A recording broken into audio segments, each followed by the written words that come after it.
स्वागत है आपका सुंदर पाठशाला में, जहां हम खोजते हैं उन रहस्यों की जो इतिहास की धूल में दब गए हैं, पर आज भी हमारे भीतर रोशनी बनकर जलते हैं। यहां हर कहानी केवल अतीत की नहीं, बल्कि उस ज्ञान की है जो मनुष्य को भीतर से बदल देता है। आज हम चलेंगे उस स्थान की ओर जहां कभी ज्ञान का सूर्य उगा था, नालंदा विश्वविद्यालय, जहां से पूरी दुनिया ने सीखा था सोचने का तरीका, और जहां की राख आज भी एक प्रश्न पूछती है, क्या ज्ञान को जलाया जा सकता है? तो आइए मन को शांत करें और इस अद्भुत यात्रा की शुरुआत करें सुंदर पाठशाला के साथ। बहुत समय पहले, जब दुनिया के कई देश अभिज्ञान के अंधकार में डूबे हुए थे, उस समय भारत की भूमि पर ऐसा स्थान था जहां से ज्ञान का प्रकाश पूरी धरती पर फैल रहा था। यह वह स्थान था नालंदा। नालंदा केवल एक विश्वविद्यालय नहीं था, वह एक जीवंत चेतना थी, एक ऐसी तपोभूमि जहां विद्यार्थी ज्ञान के लिए अपना जीवन समर्पित कर देते थे। वहां शिक्षा कोई व्यापार नहीं थी, वह साधना थी। नालंदा बिहार की पवित्र भूमि पर बसा था, राजगृह और पाटलिपुत्र के बीच। कहा जाता है कि यहाँ पहले बुद्ध स्वयं आए थे और उन्होंने इस भूमि को ज्ञान के बीज के लिए उपयुक्त बताया था। बाद में गुप्त सम्राट कुमारगुप्त प्रथम ने 5वीं सदी में नालंदा विश्वविद्यालय की स्थापना की, लेकिन यह केवल एक राजा का सपना नहीं था। यह भारत की उस परंपरा का परिणाम था जो सदियों से ज्ञान को सर्वोच्च मानती थी। नालंदा की विशालता की कल्पना आज मुश्किल है। वहां लगभग 10,000 विद्यार्थी और 2,000 शिक्षक रहते थे। यह उस समय था जब यूरोप में शिक्षा पाने के लिए लोग चर्च के नियमों से बंधे थे। नालंदा में आने वाला हर विद्यार्थी दुनिया के किसी भी कोने से हो सकता था। चीन, कोरिया, जापान, श्रीलंका, तिब्बत, फारस, यहाँ तक कि ग्रीस से भी विद्यार्थी आते थे। नालंदा में प्रवेश पाना आसान नहीं था। प्रवेश द्वार पर द्वारपाल आचार्य होते थे जो प्रश्न पूछते थे। केवल वही विद्यार्थी भीतर जा पाता था जो इन प्रश्नों का उत्तर दे सके। वहां का वातावरण शांति, अनुशासन और विनम्रता से भरा होता था। हर सुबह विद्यार्थी सूर्योदय से पहले उठते, स्नान करते और गुरु के पास जाकर पाठ ग्रहण करते। यहाँ केवल धार्मिक शिक्षा नहीं दी जाती थी। नालंदा में व्याकरण, गणित, खगोलशास्त्र, चिकित्सा, तर्कशास्त्र, दर्शन, ज्योतिष और यहाँ तक कि भौतिक विज्ञान के सिद्धांत भी पढ़ाए जाते थे। यहाँ शिक्षा का उद्देश्य केवल परीक्षा पास करना नहीं था, बल्कि सत्य को जानना, जीवन को समझना और आत्मा को मुक्त करना था। यहाँ के शिक्षक केवल विद्वान नहीं, बल्कि ज्ञानी थे। उनमें सबसे प्रसिद्ध थे आचार्य धर्मपाल, आचार्य शीलभद्र, आचार्य नागार्जुन, आचार्य पद्मसंभव और बोधिधर्म। ये लोग केवल पुस्तकों में नहीं, अपने जीवन में भी ज्ञान को जीते थे। विद्यार्थी उनके पास बैठकर सिर्फ शास्त्र नहीं पढ़ते थे, बल्कि जीवन का अर्थ सीखते थे। नालंदा की लाइब्रेरी विश्व की सबसे बड़ी लाइब्रेरी थी, जिसका नाम था धर्मगंज। धर्मगंज में 3 मुख्य इमारतें थीं, रत्नसागर, रत्नोदधि और रत्नरंजक। इन इमारतों में लाखों पांडुलिपियां रखी थीं। कहा जाता है कि इसमें इतने ग्रंथ थे कि अगर इसे जलाया जाए तो महीनों तक आग बुझ नहीं सकती। यह केवल किताबों का भंडार नहीं था, यह मानव सभ्यता के हजारों वर्षों के ज्ञान का संगम था। नालंदा में अनुशासन का स्तर इतना ऊंचा था कि बिना अनुमति कोई भी शिक्षक या विद्यार्थी परिसर से बाहर नहीं जा सकता था। वहां जीवन सादगी से भरा था। भोजन बहुत साधारण होता, केवल फल, दूध या जौ की रोटी, लेकिन मानसिक आहार अत्यंत समृद्ध था। हर विद्यार्थी को किसी एक विषय में निपुण होना होता था और फिर उसे दूसरों को सिखाने की जिम्मेदारी दी जाती थी। नालंदा का वातावरण ऐसा था जहां किसी धर्म, भाषा या जाति का भेद नहीं था। सबको एक ही रूप में देखा जाता था, एक साधक के रूप में। यहाँ बुद्ध के उपदेशों का अनुसरण होता था, लेकिन वह किसी धर्म विशेष से नहीं बंधा था। नालंदा का दर्शन यह था, सत्य की खोज हर दिशा से की जा सकती है। समय के साथ नालंदा केवल शिक्षा का केंद्र नहीं, बल्कि एशिया का आध्यात्मिक और सांस्कृतिक केंद्र बन गया। चीन के भिक्षु ह्वेनसांग और इत्सिंग यहाँ अध्ययन करने आए। उन्होंने नालंदा की महिमा को अपने ग्रंथों में लिखा। ह्वेनसांग ने कहा कि नालंदा में जो वातावरण है वैसा उसने किसी और देश में नहीं देखा। यहाँ की वाणी में विनम्रता है और मन में केवल एक ही उद्देश्य, ज्ञान। नालंदा का वैभव इतना था कि दूर देशों के राजा भी यहाँ के लिए दान देते थे। तिब्बत से आने वाले भिक्षु कहते थे कि यदि कोई नालंदा से शिक्षा पाता है तो वह जीवन भर के लिए शिक्षक बन जाता है। लेकिन इतिहास का एक कठोर नियम है, जो जितना ऊंचा उठता है उसे गिराने की कोशिश उतनी ही ताकत से होती है। समय बदला, राजाओं की नीतियां बदली और भारत पर विदेशी आक्रमण शुरू हुए। 12वीं शताब्दी के मध्य में जब बख्तियार खिलजी नाम का तुर्क सेनापति बिहार की ओर बढ़ा, तब उसका उद्देश्य केवल लूटपाट नहीं था, वह भारत के ज्ञान को मिटाना चाहता था। जब वह नालंदा पहुंचा तो वहां ना तो कोई सेना थी, ना कोई युद्ध की तैयारी। वहां केवल शांत साधक थे जो अपने ग्रंथों में मग्न थे। कहा जाता है कि बख्तियार खिलजी को जब बताया गया कि इस स्थान में लाखों किताबें हैं, तो उसने हंसते हुए कहा, इन किताबों में क्या है जो मेरी तलवार नहीं जानती। और फिर उसने आदेश दिया, सबको जला दो। लाखों ग्रंथों से भरी वह धर्मगंज लाइब्रेरी जल उठी। आग इतनी भीषण थी कि कई महीने तक बुझी नहीं। धुएं के बादल आसमान में छा गए। कहा जाता है कि आसपास के गांवों में रातें कई सप्ताह तक लाल दिखाई देती थी। वह केवल किताबों का जलना नहीं था, वह सभ्यता का जलना था। ज्ञान जो सदियों से संचित था, एक ही रात में राख हो गया। जिन विद्वानों ने अपना जीवन अध्ययन और शोध में बिताया था, उन्हें तलवारों से काट दिया गया। कुछ भागकर नेपाल और तिब्बत पहुंचे, जहां उन्होंने नालंदा की परंपरा को किसी तरह जीवित रखा। आचार्य शीलभद्र उस समय नालंदा के प्रधानाचार्य थे। जब सैनिक आए तो उन्होंने किसी भी प्रतिरोध के बिना कहा, तुम हमारे शरीर को जला सकते हो, लेकिन हमारे विचारों को नहीं। और सच यही था, नालंदा भले ही राख हो गया, लेकिन उसका ज्ञान हवा में फैल गया। वही ज्ञान आगे चलकर तिब्बती बौद्ध धर्म, लामा परंपरा और एशिया के कई देशों में फैला। आज भी अगर कोई व्यक्ति बौद्ध मठों में जाकर साधना करता है, तो वहां नालंदा की छाया महसूस की जा सकती है। वहां की शिक्षा पद्धति, अनुशासन और ध्यान की विधियां नालंदा से ही उत्पन्न हुई थी। नालंदा का विनाश भारत के इतिहास की सबसे दुखद घटनाओं में से एक था, लेकिन इस दुख के भीतर भी एक गहरा संदेश छिपा है। ज्ञान को जलाया नहीं जा सकता। किताबें मिट सकती हैं, लेकिन विचार हवा में घुल जाते हैं। वे पीढ़ियों के मन में अंकुरित होते हैं। सदियां बीत गईं, राख ठंडी हो गई, नालंदा की स्मृति जीवित रही। भारतीय विद्वानों ने तिब्बत, श्रीलंका और चीन में जाकर शिक्षा दी। वहां के भिक्षुओं ने नालंदा के ग्रंथों की प्रतिलिपियां बनाई और उन्हें सुरक्षित रखा। इसी कारण आज भी जब नालंदा के खंडरों में हवा चलती है, तो लगता है जैसे वह कोई प्राचीन मंत्र फुसफुसा रही हो। ज्ञान कभी नहीं मरता। नालंदा की राख ठंडी हो चुकी थी, लेकिन उसकी कहानी हवा में तैरती रही।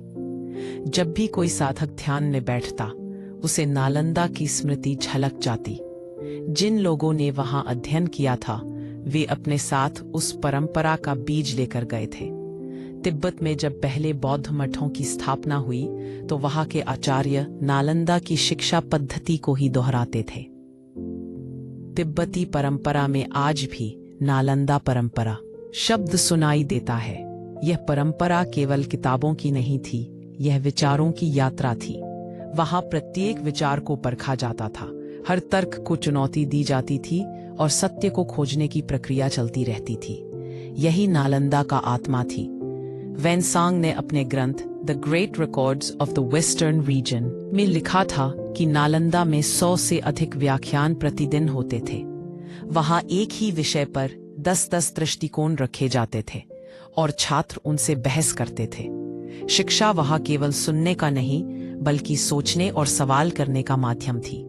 वेनसांग ने लिखा कि जब वह पहली बार नालंदा पहुंचा, तब उसके मन में संदेह था कि इतने विद्वानों के बीच वह कैसे टिक पाएगा। लेकिन वहां के आचार्य शीलभद्र ने उसे यह कहकर प्रेरित किया, सत्य किसी जाति या देश का नहीं होता, वह उस व्यक्ति का होता है जो उसे जानने का साहस रखता है। यह वाक्य वेनसांग के जीवन का सूत्र बन गया। नालंदा में हर चीज का उद्देश्य ज्ञान को आत्मसात करना था। वहां की पाठशालाएं मिट्टी की नहीं, ईंटों की बनी थी। विशाल प्रांगणों में वृक्ष लगे रहते थे और उनके नीचे शिक्षक छात्रों को पढ़ाते थे। वहां की हवा में संस्कृत और पाली के मंत्र गूंजते थे। विद्यार्थी दिन रात अध्ययन करते। कई बार ऐसा होता कि कोई छात्र 3 दिन तक भोजन नहीं करता, केवल इसलिए कि उसे किसी ग्रंथ का अर्थ पूरी तरह समझना होता था। वहां की व्यवस्था इतनी संगठित थी कि हर शिक्षक के नीचे कई सहायक शिक्षक होते थे। प्रत्येक विषय का एक प्रमुख आचार्य होता और हर छात्र को यह तय करना होता था कि वह किस क्षेत्र में निपुणता हासिल करेगा। कोई व्याकरण में विशेषज्ञ होता, कोई तर्कशास्त्र में, कोई बौद्ध दर्शन में। वहां के जीवन का सबसे सुंदर पक्ष यह था कि प्रतिस्पर्धा के बावजूद वहां अहंकार नहीं था। हर कोई यह जानता था कि वह एक विशाल धारा का छोटा सा अंश है। वहां ज्ञान का प्रवाह निरंतर चलता रहता था। वेनसांग जब चीन लौटा तो वह अपने साथ सैकड़ों पांडुलिपियां लेकर गया। उसने चीन में तांग विश्वविद्यालय की स्थापना में नालंदा की संरचना को आधार बनाया। उसने अपने शिष्यों को बताया कि शिक्षा का अर्थ केवल जानकारी नहीं है, बल्कि मन को मुक्त करना है। यही नालंदा की आत्मा थी, मन की मुक्ति। इत्सिंग, जो वेनसांग के बाद नालंदा आया, उसने लिखा कि वहां विद्यार्थियों का अनुशासन अद्भुत था। सुबह सूर्योदय से पहले सभी विद्यार्थी स्नान करते, फिर ध्यान करते और उसके बाद भोजन ग्रहण करते। कोई भी छात्र शिक्षक के सामने ऊंची आवाज में नहीं बोलता था। सभी अपने प्रश्न विनम्रता से पूछते और जब तक गुरु अनुमति न दे तब तक कोई नहीं बैठता। इत्सिंग ने यह भी लिखा कि वहां हर विषय के साथ नैतिक शिक्षा भी दी जाती थी, क्योंकि नालंदा का मानना था ज्ञान का उद्देश्य जीवन को सुधारना है, न कि केवल विद्वान बनाना। यही कारण था कि वहां से निकलने वाला हर छात्र एक शिक्षक बनता था, कोई व्यापारी नहीं। नालंदा का आर्थिक ढांचा भी अनोखा था। विश्वविद्यालय को किसी राजा की आय पर निर्भर नहीं रहना पड़ता था। देश विदेश से आए दान से उसका संचालन होता था। आसपास के गांवों को दान ग्राम कहा जाता था। वे नालंदा को अनाज, वस्त्र और आवश्यक सामग्री उपलब्ध कराते थे। बदले में विश्वविद्यालय उन गांवों के बच्चों को निःशुल्क शिक्षा देता था। यह एक आत्मनिर्भर व्यवस्था थी जो भारतीय समाज की समरसता का प्रतीक थी। लेकिन जैसे जैसे समय बीतता गया, भारत की राजनीति में अस्थिरता बढ़ी। गुप्त साम्राज्य का पतन हुआ और छोटे छोटे राज्यों में सत्ता बंट गई। शिक्षा परंपरा अब राजकीय संरक्षण पर निर्भर होने लगी। फिर भी नालंदा अपनी गरिमा में अड़िग रहा, क्योंकि उसका आधार राजा नहीं बल्कि साधना थी। मगर इतिहास ने एक बार फिर करवट ली। उत्तरी भारत पर विदेशी आक्रमण शुरू हुए। पहले गजनवी, फिर गौरी और अंततः खिलजी। यह वे लोग थे जिन्हें भारत की संस्कृति और ज्ञान से कोई सरोकार नहीं था। उनके लिए यह भूमि केवल लूट का स्थान थी। बल्कि जब बख्तियार खिलजी ने बिहार पर हमला किया तो उसने पहले विक्रमशिला विश्वविद्यालय को नष्ट किया। वहां से आगे बढ़ते हुए उसने नालंदा पर चढ़ाई की। सैनिकों को लगा कि यह कोई मठ है जहां भिक्षु रहते हैं। लेकिन जब उन्हें बताया गया कि यहाँ हजारों किताबें हैं, तो खिलजी ने कहा, अगर ये किताबें मेरी सत्ता के खिलाफ ज्ञान फैलाती है तो इनका अस्तित्व नहीं रहना चाहिए। वह दिन भारत के इतिहास का सबसे काला दिन था। जब सैनिकों ने लाइब्रेरी के द्वार तोड़े तो भीतर बैठे भिक्षु आखिरी बार अपने ग्रंथों को निहार रहे थे। कुछ लोग आग से बचाने के लिए ग्रंथों को दीवारों के भीतर छिपाने लगे, लेकिन सब व्यर्थ था। आग सब कुछ निगल गई। कहा जाता है कि धर्मगंज की इमारतें 7 मंजिला थी। उनमें से हर मंजिल में ग्रंथों के ढेर लगे थे। जब उनमें आग लगी तो लौ इतनी ऊंची उठी कि कई कोस दूर तक दिखाई दी। धुएं ने आकाश को ढंक लिया। उस दिन आसमान भी जैसे रो पड़ा। जो विद्यार्थी और शिक्षक बच पाए वे भागकर नेपाल और तिब्बत की ओर निकल गए। कुछ ने अपने साथ पांडुलिपियों के छोटे छोटे हिस्से लिए ताकि आने वाली पीढ़ियां जान सकें कि कभी नालंदा नाम का स्थान था जहां ज्ञान सबसे ऊंची पूजा थी। बख्तियार खिलजी को जब ये बताया गया कि इस स्थान में चिकित्सा और ज्योतिष की अद्भुत विद्या सिखाई जाती थी, तो उसने घमंड से कहा, अगर यहाँ का कोई विद्वान मुझे एक दिन में ठीक नहीं कर सकता तो इसका अर्थ है कि इनकी विद्या व्यर्थ है। आचार्य ने उसे चेताया कि अहंकार रोग से बड़ा है, लेकिन वह नहीं माना। कहा जाता है कि खिलजी की मृत्यु कुछ समय बाद एक गंभीर बीमारी से हुई, जिसे कोई ठीक नहीं कर पाया। नालंदा का विनाश केवल एक विश्वविद्यालय का विनाश नहीं था, यह भारत की आत्मा पर आघात था। सदियों तक यह भूमि ज्ञान का स्रोत रही थी और अब वही भूमि राख से ढक गई थी। किंतु इतिहास यह भी कहता है कि विचारों को तलवार से नहीं काटा जा सकता। सदियों बाद जब अंग्रेज भारत आए तो कुछ पुरातत्वविदों ने बिहार के एक गांव के पास ईंटों के ढेर देखे। जब उन्होंने खुदाई की तो उन्हें विशाल दीवारें, मूर्तियां और ताम्रपत्र मिले।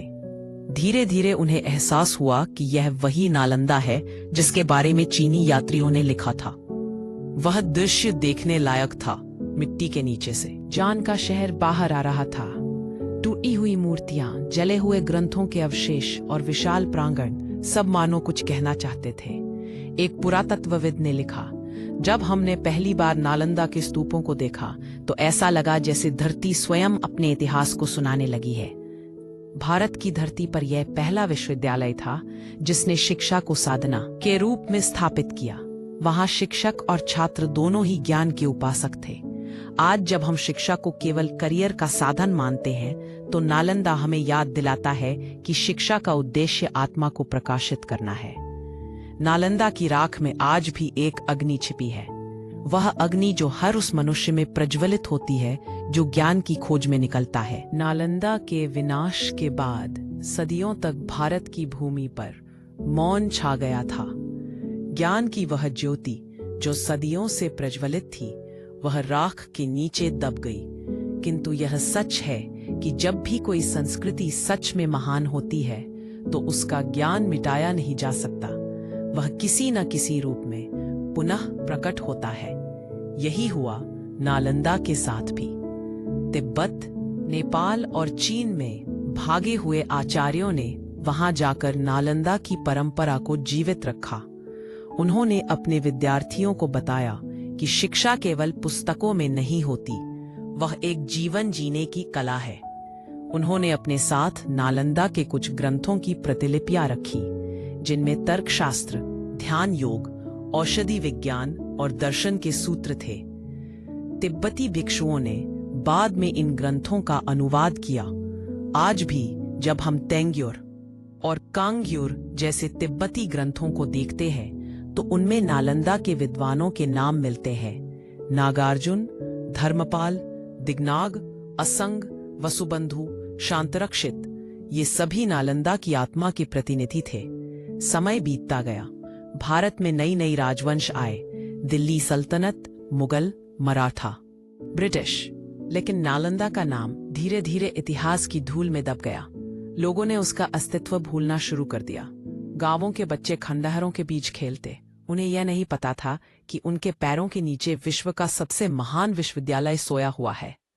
19वीं सदी के अंत में ब्रिटिश पुरातत्वविद अलेक्जेंडर कनिंघम ने जब इस क्षेत्र का सर्वेक्षण किया तो उन्हें आश्चर्य हुआ।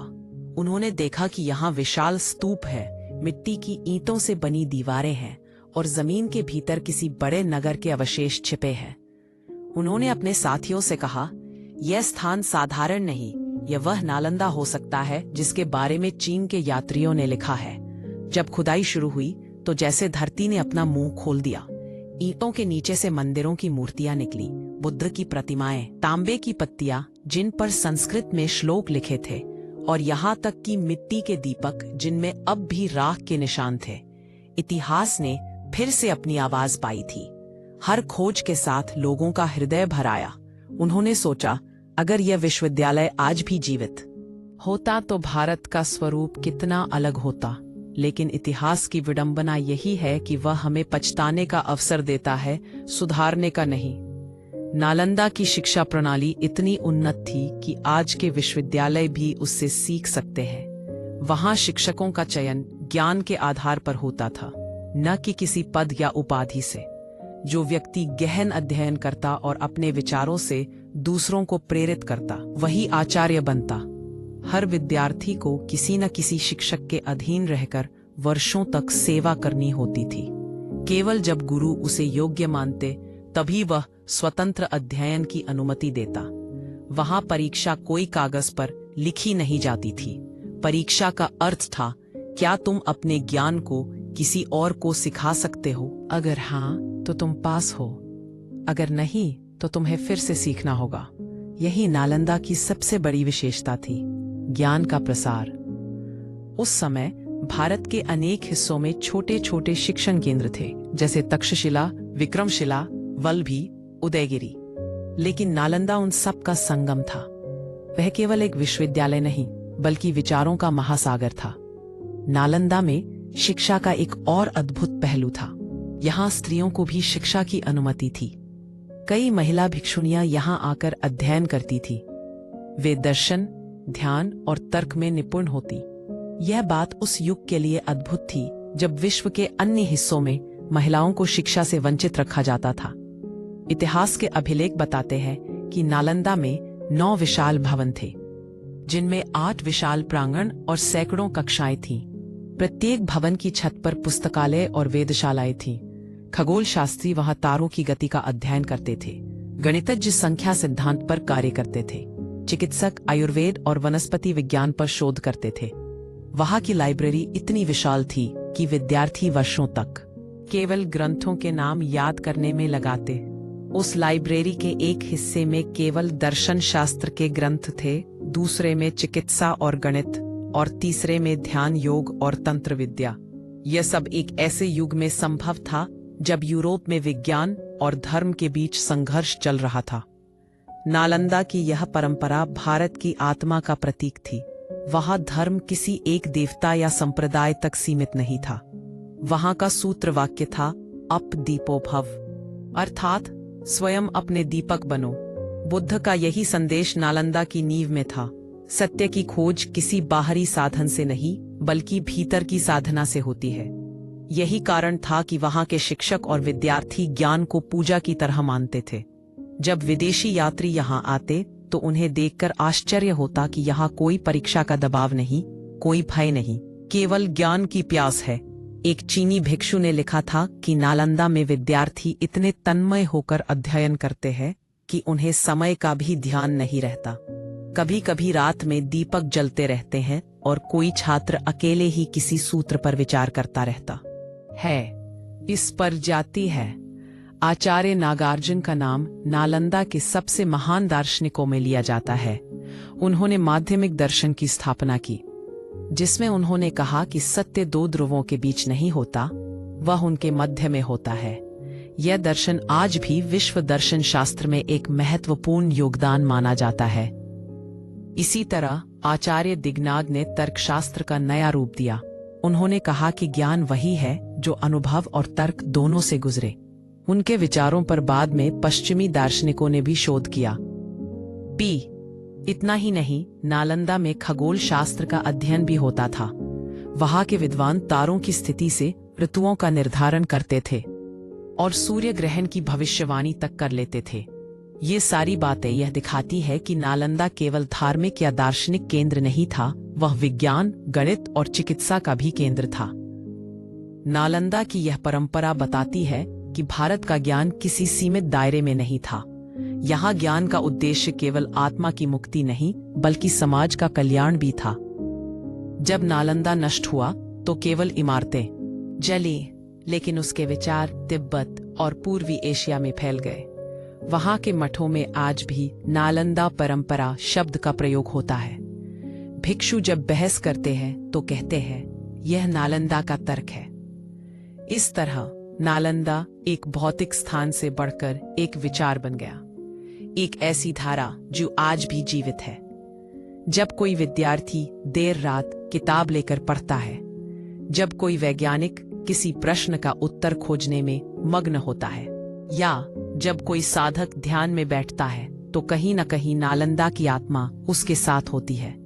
वह हमें ये याद दिलाती है कि ज्ञान का असली उद्देश्य किसी पद या शक्ति को पाना नहीं, बल्कि अंधकार को दूर करना है। कहा जाता है, जब नालंदा के ग्रंथालय की राख ठंडी हुई, तब भी उसकी महक हवा में थी। आसपास के गांवों के लोग महीनों तक उस दिशा में धुआं उठता देखते रहे, लेकिन उन्होंने नहीं जाना कि वह केवल ईंटों का ढेर नहीं था, वह हजारों वर्षों की साधना थी जो भस्म हो गई थी। समय बीतता गया, लेकिन एक सवाल भारत की आत्मा में हमेशा गूंजता रहा, आखिर ऐसा क्यों हुआ? क्यों एक ऐसी भूमि जिसने पूरे विश्व को ज्ञान दिया, खुद अज्ञानता के अंधकार में डूब गई?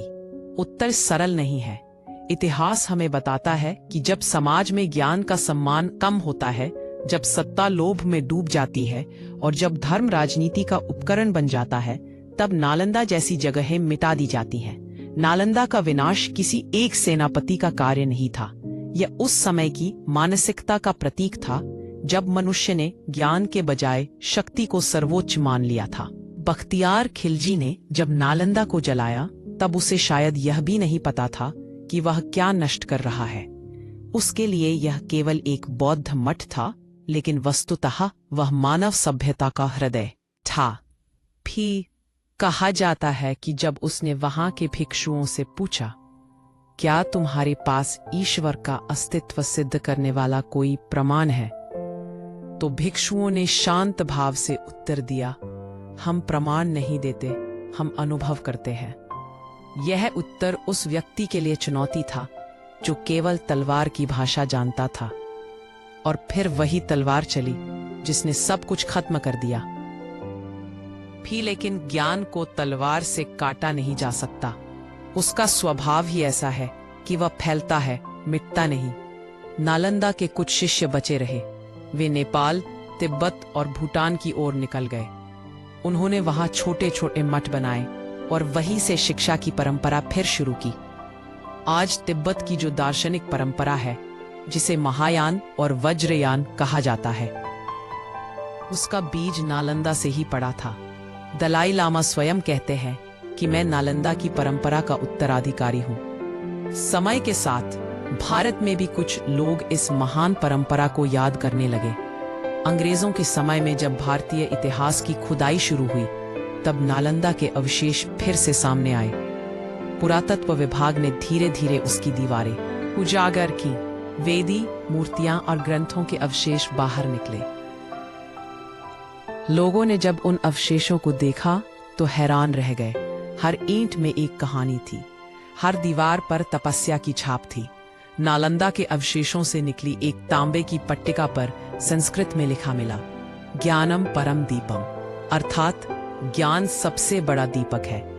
और यही था नालंदा का संदेश, जब तक ज्ञान का दीपक जलता रहेगा, तब तक अंधकार कभी स्थायी नहीं हो सकता। आज जब हम आधुनिक विश्वविद्यालयों की बात करते हैं, तो हमें यह याद रखना चाहिए कि नालंदा केवल एक इमारत नहीं थी, वह एक आदर्श था। वहां का हर विद्यार्थी केवल विद्वान नहीं बनता था, बल्कि एक चरित्रवान मनुष्य भी बनता था। वहां का जीवन सादा था। भिक्षु साधारण वस्त्र पहनते, भोजन सीमित करते और ध्यान में अधिक समय बिताते, लेकिन उनके विचारों की ऊंचाई इतनी थी कि कोई भी राजा उनसे मिलने को गौरव मानता था। नालंदा का संबंध केवल शिक्षा से नहीं था, वह भारतीय संस्कृति का दर्पण था। वहां हर विषय को आत्मा से जोड़कर पढ़ाया जाता था। गणित केवल गणना नहीं थी, वह सृष्टि के संतुलन का अध्ययन था। खगोल शास्त्र केवल तारों का विज्ञान नहीं था, वह ब्रह्मांड के रहस्य का चिंतन था। और दर्शन केवल विचार नहीं, बल्कि जीवन जीने का विज्ञान था। नालंदा की गलियों में चलते हुए विद्यार्थी एक दूसरे से बहस करते, तर्क करते और फिर ध्यान में चले जाते। ज्ञान यहाँ संघर्ष नहीं, बल्कि साधना थी। इतिहास में एक कथा प्रसिद्ध है। एक बार चीन से एक भिक्षु नालंदा आया, जिसका नाम था हुएनसांग। उसने वहां 12 वर्ष बिताए। उसने अपने अनुभव लिखे। नालंदा वह स्थान है जहां 10,000 से अधिक विद्यार्थी और 2,000 आचार्य एक साथ रहते हैं।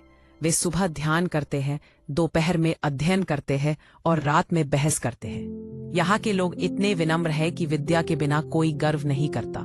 हुएनसांग जब चीन लौटा तो अपने साथ सैकड़ों ग्रंथ ले गया। उन्हीं ग्रंथों के आधार पर उसने बौद्ध दर्शन को चीन में फैलाया। आज भी चीन, जापान और कोरिया में जो बौद्ध ग्रंथ पढ़े जाते हैं, उनमें से कई का मूल नालंदा ही है। यही है ज्ञान का असली स्वरूप। वह सीमाएं नहीं जानता, वह एक व्यक्ति से दूसरे व्यक्ति, एक देश से दूसरे देश तक जाता है और हर जगह नई रोशनी फैलाता है। नालंदा ने यह सिखाया कि शिक्षा का उद्देश्य केवल रोजगार नहीं बल्कि जीवन का बोध है। अगर शिक्षा मनुष्य को विनम्र, संवेदनशील और सजग नहीं बनाती तो वह अधूरी है। आज जब हम आधुनिक विश्वस्वादे, प्रतिस्पर्धा और परीक्षा के बोझ से जूझ रहे हैं, तब नालंदा हमें याद दिलाता है कि ज्ञान एक यात्रा है, दौड़ नहीं। समय ने नालंदा की इमारतें मिटा दी, लेकिन उसकी आत्मा आज भी जीवित है। भारत सरकार ने जब 2010 में नालंदा विश्वविद्यालय को फिर से स्थापित किया तो यह केवल एक संस्थान नहीं था, बल्कि एक प्रतिज्ञा थी कि हम फिर से वही प्रकाश जलाएंगे जो सदियों पहले बुझा दिया गया था। आज का नया नालंदा अंतर्राष्ट्रीय विश्वविद्यालय है। यहाँ एशिया के कई देशों के विद्यार्थी पढ़ते हैं। यहाँ नालंदा की आत्मा का पुनर्जन्म है। भले ही ईंटें नई हैं, लेकिन विचार वही है। नालंदा हमें यह सिखाता है कि ज्ञान कभी मरता नहीं, केवल रूप बदलता है। जैसे नदी समुद्र में मिलकर बादलों के रूप में फिर लौट आती है, वैसे ही नालंदा का ज्ञान भी सदियों बाद लौट आया है। अगर आज कोई विद्यार्थी उस भूमि पर खड़ा होकर ध्यान करे तो उसे शायद वह पुरानी ऊर्जा महसूस हो, वह आवाज जो सदियों पहले हवा में गूंजती थी। नालंदा के पुनर्जन्म की यह कहानी केवल ईंटों और भवनों की नहीं, बल्कि आत्मा की कहानी है। सदियों तक मिट्टी के नीचे दबे रहने के बाद जब उसकी दीवारें फिर से सामने आईं, तो यह मानो किसी प्राचीन साधक का ध्यान टूटने जैसा था। वह फिर से जीवित हुआ, फिर से अपनी पहचान बताने लगा। नालंदा की राख से उठती यह आवाज कहती है, ज्ञान को भले ही दबाया जा सकता है, पर समाप्त नहीं किया जा सकता। यही वह सच्चाई है जो हर सभ्यता के उत्थान और पतन के बीच छिपी रहती है। भारत की आत्मा सदैव ज्ञानमय रही है। यहाँ वेदों से लेकर उपनिषदों तक, बुद्ध से लेकर चाणक्य तक, हर युग ने यही सिखाया कि सच्चा बल बुद्धि में है, हथियार में नहीं। नालंदा इसी परंपरा का शिखर था। वहाँ शिक्षा का अर्थ केवल पढ़ना लिखना नहीं था, बल्कि विचार करना, सत्य को खोजना और जीवन को समझना था। वहाँ का वातावरण इतना शांत और दिव्य था कि विद्यार्थी केवल शब्द नहीं, मौन को भी समझना सीखते थे। एक पुरानी कथा है। कहा जाता है, एक बार एक भिक्षु ने अपने गुरु से पूछा, गुरुदेव, सबसे बड़ा ज्ञान क्या है? एक गुरु ने मुस्कुराकर कहा, जब तुम यह प्रश्न पूछना बंद कर दो, तब तुम जान जाओगे। यह वही शिक्षा थी जो नालंदा के हर कोने में गूंजती थी कि ज्ञान केवल उत्तरों में नहीं, प्रश्नों में छिपा होता है। नालंदा के प्रांगणों में कभी 10,000 से अधिक विद्यार्थी रहते थे, लेकिन वहां कोई शोर नहीं होता था। हर कोई अपने काम में मग्न, अपनी साधना में लीन। कुछ ध्यान में, कुछ अध्ययन में, कुछ तर्क में। वहां के शिक्षक किसी राजा की तरह नहीं, बल्कि सच्चे मार्गदर्शक की तरह अपने छात्रों के साथ रहते थे। वहां का जीवन अनुशासन, सादगी और समर्पण का उदाहरण था। भोजन सीमित था, वस्त्र साधारण, लेकिन विचारों की समृद्धि असीम। विद्यार्थियों के लिए नियम था कि वे भिक्षा से प्राप्त भोजन का एक भाग दूसरों को दे, क्योंकि नालंदा में साझा करना भी शिक्षा का हिस्सा था। गुरु कहते थे, जो अपना ज्ञान नहीं बांटता वह उसे खो देता है। फिर वहां की बहसें प्रसिद्ध थीं। विद्यार्थी और शिक्षक तर्क करते, फिर उन तर्कों को शास्त्रों से प्रमाणित करते। कभी कभी ये बहसें दिनों तक चलती, लेकिन उनमें अहंकार नहीं, केवल सत्य की खोज होती थी। आज के समय में जब ज्ञान को अंकों और डिग्रियों से मापा जाता है, तब नालंदा हमें ये याद दिलाता है कि सच्ची शिक्षा वह है जो मनुष्य को विनम्र बनाती है। वहां के एक प्राचीन शिलालेख में लिखा था, जिस दिन मनुष्य यह समझ जाएगा कि सब कुछ जानना असंभव है, उसी दिन से उसकी सच्ची शिक्षा शुरू होती है।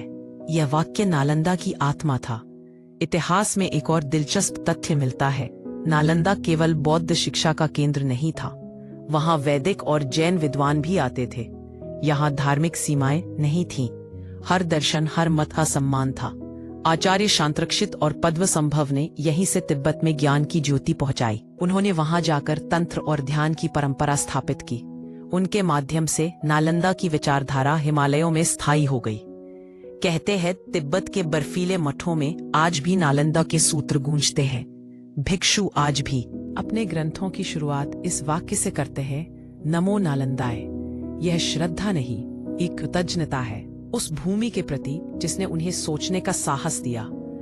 आधुनिक युग में जब विज्ञान और तकनीक की दौड़ तेज हुई, तब भी नालंदा का दर्शन प्रासंगिक बना रहा, क्योंकि उसने हमेशा यह कहा कि ज्ञान का उद्देश्य मनुष्य के भीतर शांति लाना है, केवल बाहर की दुनिया को जीतना नहीं। अगर आज हम देखें तो हर क्षेत्र में संघर्ष है, राजनीति में, समाज में, विचारों में, लेकिन इन सब के बीच नालंदा का संदेश हमें पुकारता है। विचारों की लड़ाई तलवार से नहीं, संवाद से जीती जाती है।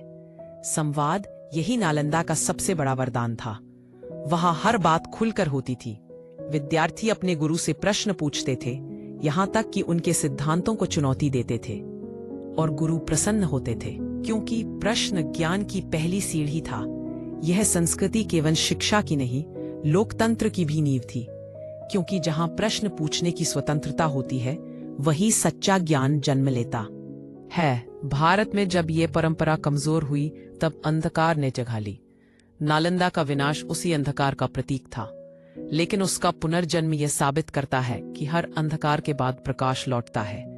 आज जब नया नालंदा विश्वविद्यालय बना है, तो उसमें वही उद्देश्य फिर से जगाया गया है।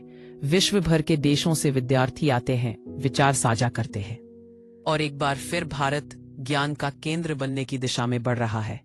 कई देशों ने मिलकर इसे पुनर्निर्मित किया, जापान, चीन, कोरिया, थाईलैंड, श्रीलंका और भारत। यह केवल पुनर्निर्माण नहीं था, यह एक संकल्प था, नालंदा फिर जगेगा। नालंदा के परिसर में आज भी पुरानी ईंटें हैं जो मौन होकर इतिहास की गवाही देती हैं। जो वहां जाता है उसे एक अजीब सी शांति महसूस होती है, मानो हवा में अब भी वे मंत्र गूंज रहे हों जो सदियों पहले विद्यार्थियों के होठों से निकले थे। वहां खड़ा हर व्यक्ति यही सोचता है, अगर इस भूमि पर इतना ज्ञान था तो हम क्यों भटक गए?